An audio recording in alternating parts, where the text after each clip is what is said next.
Да. Какво правиш? Телефона звъни от половин час. И пише писмо до министерството. Хората не са получавали заплата от 3 месеца и заплата. А Невен къде е? И не знам, тук беше някъде. А ти беше ли тук, докато той е бил тук? Да бе, бях, защо? Не го ли видя, че носи камо навсякъде? Ами, пишех писмото, не съм го видял. Абе, добре бе, Милане. Аз каква съм ви в тая къща? Слугиня? Кой ще ми помогне да оправя всичко това? Аз ще ти помогна, само да се избръснеш, ще ти помогна. О, хайде, бръсни се. Като не можеш къщата с себе си поне оправи. Моля ти се...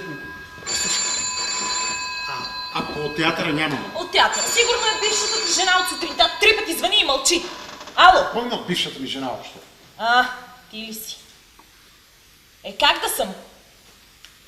Никак. О, моля ти се, мен не ме занимавай с тези работи. Ето ти, брат ти, той винаги има готов отговор. Поне един път можеше да дойде трезвен. Моля ти се. Поне тая вечер. Моля ти се, Ружо. Ама няма какво да ме молиш. Ваш баща е. Мен мой отдавна ме освободил от подобен род грижи. Ало. Здрасти. Ти къде си? Абе, ти нормален ли си, бе, Коста? Какво правиш в кръчмата? Ми забрави ли, че имаме среща с доктора? Ами поканили сме го на вечеря. Как защо? Защото той пожела да се видим, за да говорим за баща ни. А ти защо мислиш, че грижите за баща ни са само мои грижи? Ми той не е само мой баща. Викам. Трябва да викам, като години наред не ме чуваш.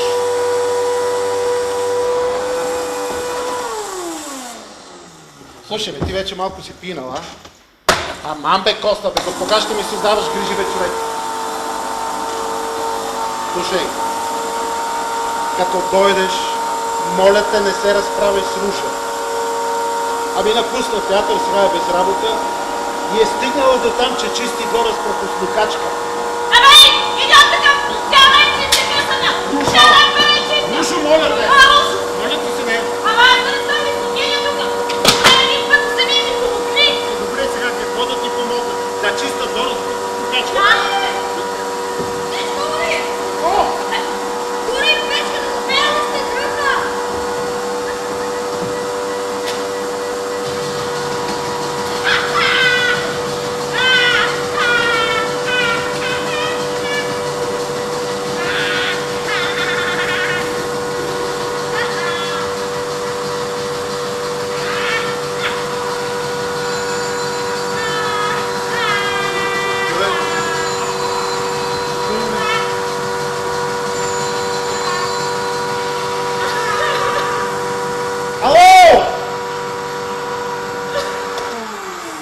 Ало!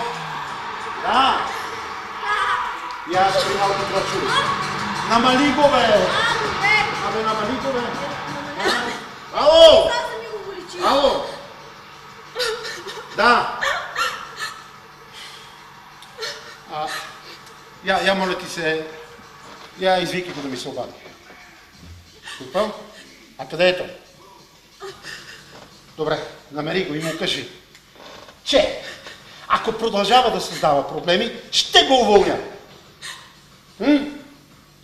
Ами ако пак е полудял да ходи да се лекува, да ходи в лудницата и там да създава проблеми на хората, на които им се плаща, за да слушат и да гледат луди. Аз не съм директор на лудница, аз съм директор на театър. Ми на театър то. Абе, той там е една лудница, ама... Добре, стига да е. Хайде, не е дошъл края на света, стига то. Какво ще ядем? Хората идват след 10 минути. Бе, ще видим, ще измислим нещо, не е толкова страшно. Какво ще измислим?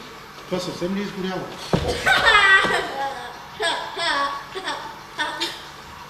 Слушай, абе ти какво ще кажеш, ако... Какво ако? Ако изпратим Невен за ска? Ама ти нормален ли си? Защо? Да пращаме Невен за скара. И какво толкова? Юлка, искаш да ми се подиграва ли? Хем не работя, хем не съм в състояние да приготвя една нищо и никаква вечеря. Добре, де, какво да направим сега? Да се убием ли? Абе, да не би да ни идват някакви специални гости, за да ни трябва и специална вечеря. Ние се събираме заради баща ми, а не заради вечерята. Знаеш какво? ще кажа, че аз съм правил с карата. Ти мене ме остави да лъжа, да кажа ги замота, че даже няма да разбера за какво става. Ей сега толкова. Тата, телефона! Телефона! Да не си намариш, сигурно в театъра. Щом свърши сезона, напускам театър. Няма разни луди да ми съкръщават живота. Нека всеки нещо мисли. Ало! Ало! И аз при това чудове. Абе, спри като ти казвам какво. Спри го! Ало! Кой? Тате. Тате, ти ли си, бе? Откъде се обаждаш? Защо не си в болницата? Къде си? Къде? В центъра?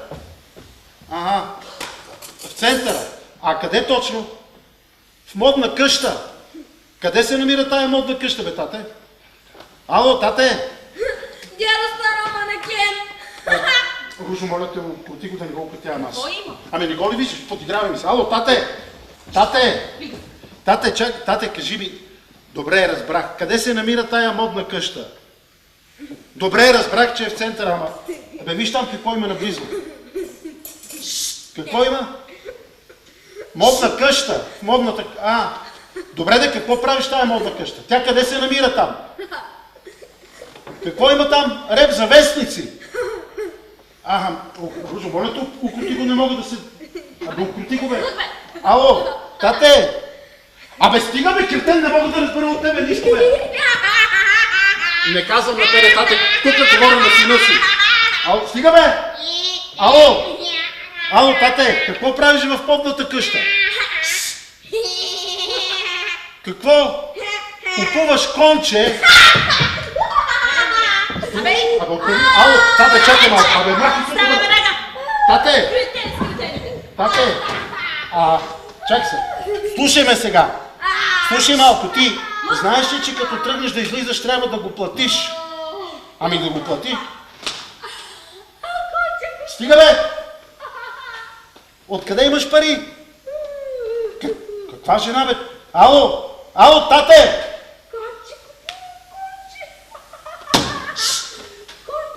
Стига, бе! Обажи се от някаква модна къща ли, какво ли? Купува конче, моля ти се. Пари му дала някаква жена. Абе, защо се го пуснали от болницата, бе? Само да запали нещо. Не, бе, не! Моля те, укрути го да не го окрутявам аз. Но тата, какво толкова да е? Мира път запали. Абе, ясно. Изчезни от... Марш! Ало.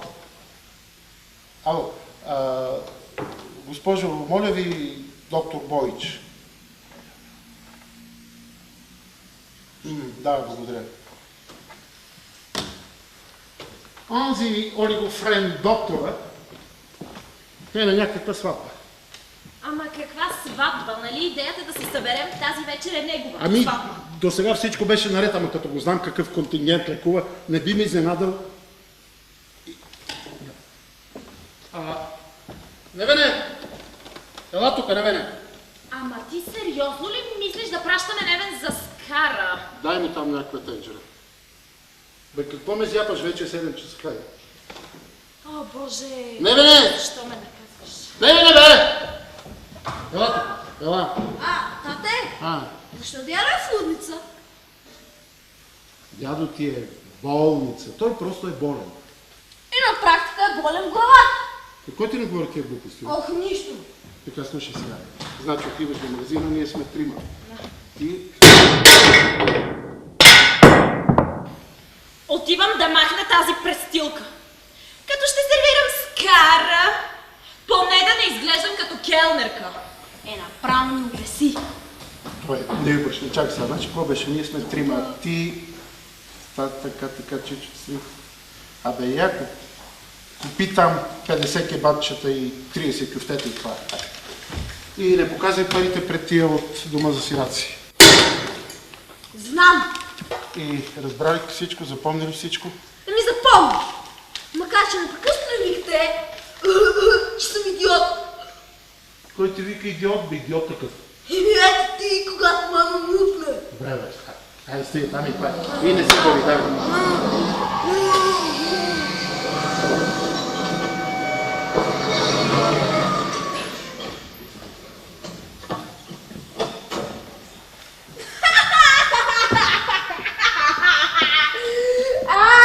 Какво бе, кретен такъв? Чичо Коста, възна оградата! Това смешно ли е, бе? Остава махнат, идиот! Ох, мъкни, бе! Така ли се спира, бе? Мъкни веднъж за винаги, бе! Мъкни, бе! Мъкни, бе! Кръка ми щупи сега и главата ли искаш? Абе, Милане, моля ти се говори с него, той не е нормален. кой е ненормален, бе? Кой е ненормален? Нушо, не мога повече, не мога! Ама, кажи сега какво стана? Къде катастрофирахте? Питай Защо него. повтори? Мене ли да питам? Мене ли да питам? Тебе! Абе, моля ви се, без красъци, бе. Значи в нашата къща, вие тук не желая да се карате. В нашата къща не понасяме красъци. Кой се кара? Аз ли се кара? Ами ти се караш и тя. Не е престанала да ме обижда, откакто е влязла в къща. Какъв ли не ме изкара? Никакъв не съм те изкарала, като се знае ти докъде ме докара.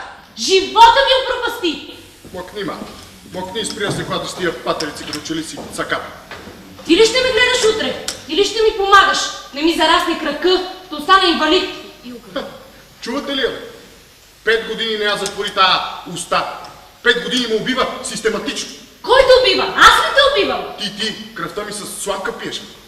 Убий ме, ма. Убий ме, докато спъда не те гледа ми слуша. Убий ме ти! Убий ме, бе. Ето вземи Е, нож. стига, Убий ме, бе. стига, Убий ме, бе. Оста. Убий ме, бе. Абе, Убий ме, бе. абе, какъв нощ те е прихванал, бе? Сядай тук. Сядай тук, бе. Бе, ти нормален ли си, бе? Не съм. Не съм нормален. Добре, че си признах. Поне веднъж да си го признаеш. На кон да беше говорила 5 години и коня щеше да полудее. Щеше да пукне. Убиец да бях до сега, да съм излязъл от затвора. Убиец не си, но си престъпник. Юлка, как Сега ще вече говориш ще така? се- Мога! Сприма! Той ми щупи крака! Кажи на брат си! Кажи му къде те е срам! А кой ми щупи ръката, ма? Сам си я щупи. Пак напиян, докато ме би. А защо те бих? А кажи сега тук пред тях, защо те бих да не ти струши и другия крак. Не ме ли обиждаше пред 20 души? Лудата ти майка, лудият ти баща, а? И ми ли каза, че съм луд, защото цялата ми фамилия е луда, а? Стигайте, полиция! Докато си в моята къща, и с пръст няма да я докоснеш. Видя ли какво направим? Изглежда, че аз наистина съм някакъв разбойник и злодей. Аз само моля никой да не споменава майка ми и баща ми. Каквито са, такива. По-добри не съм имал. Добре, кой се сяда? 100 пъти и казвам, Юлка, мене можеш да обиждаш. Мене ми е все тая. Само раните ми не чуват. Добре, сядай се. Успокой се тук и сядай. Сядай, бе.